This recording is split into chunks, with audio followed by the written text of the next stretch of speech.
Hello hello আজকে আমরা মাঠে এলাম। দাদা ভাই, এই জায়গাটার কি নাম? এটা অনন্তপুর।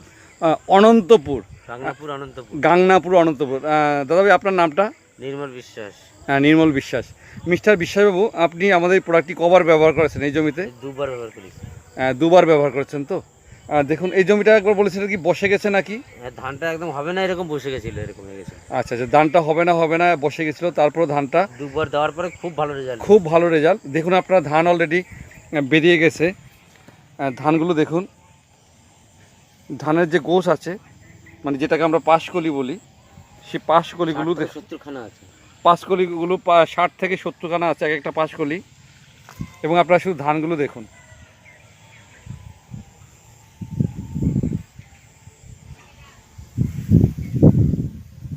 ধানগুলো দেখুন আপনারা, পুরো ধান ভরে, মানে প্রত্যেকটা গাছে ধান চলে ঠিক আছে। অর্থাৎ বসে যাওয়া যে জমিটা, সেই জমিটাও আমরা রিকভারি করতে পেরেছি খুব তাড়াতাড়ি, তাই তো? আপনি খুশি তো এটা ব্যবহার করে? খুব সুন্দর কাজ হয়েছে, খুব সুন্দর কাজ হয়েছে। থ্যাংক ইউ সো মাচ, ভালো থাকবেন।